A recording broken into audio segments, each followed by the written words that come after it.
Welcome to The Explainer. Today, we are digging into something that, can be super frustrating in healthcare. Why do smart, dedicated people so often push back against changes that are supposed to make things better? We're going to diagnose this whole thing and treat resistance not as some kind of failure, but as a vital sign. So let's start with a question that kind of flips the script. We usually see resistance as a problem, right? A bug in the system that we need to fix. But what if it's not a bug at all? What if it's actually a feature? Maybe an immune response, telling us that a new change might actually be doing more harm than good to the organization. All right, here's our game plan. First, we'll look at the symptom itself, what resistance actually is. Then, we'll diagnose the root causes, from the very human element to the cracks in the system. And finally, we'll get to the prescription for change and what the long-term prognosis looks like. Okay, first up, we have to frame this problem the right way. Resistance isn't just some annoying hurdle to jump over. In the incredibly complex world of healthcare, it is often the main barrier to any kind of transformation. And understanding why it's there, well, that's the whole key. So here's the big idea. Resistance isn't just people being stubborn or emotional. A lot of the time, it's a completely rational response. Think about it like a set of scales. On one side, you've got a new idea, but on the other, you have the immense weight of years of clinical experience and the messy reality of patient care. When that new idea feels flimsy compared to what they know works, pushback is the most logical thing in the world. So, let's dive into our first diagnosis. This one is all about the human side of things, the really personal stuff that ties into the professional identity of the people on the front lines.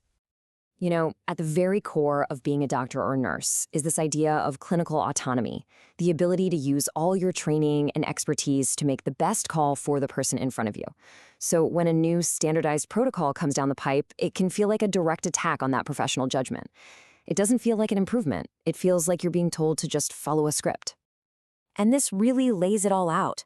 On one hand, you've got this sort of assembly line mindset, with new protocols all about efficiency. But on the other hand, you have the mindset of a gardener, carefully tending to each unique patient. Well, resistance is what grows in that gap between the process and the person. And then you layer this on top of everything else. Just pure exhaustion. Healthcare professionals are dealing with a constant flood of changes. New tech, new rules, new metrics. This nonstop pressure leads to a very real condition called change fatigue. Now, this is so important to get. These aren't signs of a bad attitude. They're symptoms of a system that is completely overwhelmed. When people start rolling their eyes and calling a new initiative just another program, it's not because they're cynical. It's a defense mechanism. It's how you save that last little bit of energy when you're already running on fumes. Okay, let's move on to our second diagnosis. Now we're going to zoom out a little bit, from the individual person to the organization itself, and look at the cracks in the foundation that make any kind of change feel impossible. It really all comes down to one word: trust. If past changes were rolled out in a clumsy way, or maybe just abandoned halfway through, or if they felt like orders from on high with zero input from the people actually doing the work, well, that history creates a lot of skepticism. And without trust, even the best idea is basically dead on arrival. This quote just hits the nail on the head, doesn't it? It perfectly captures that feeling of being told something is mission critical, but then not getting the tools or the time or the support to actually pull it off. You feel like you're being set up to fail. That's not just a communication problem, it's a fundamental break in trust. And visually, this is what it looks like. It's the capacity gap. On one side, you have the mountain of daily work demands, and on the other, this tiny little sliver of time that's supposedly for learning a whole new system. You're asking people to pour from a cup that's already bone dry. At that point, resistance isn't an opinion, it's just math. And remember, all of this is happening in a system that is already under incredible pressure.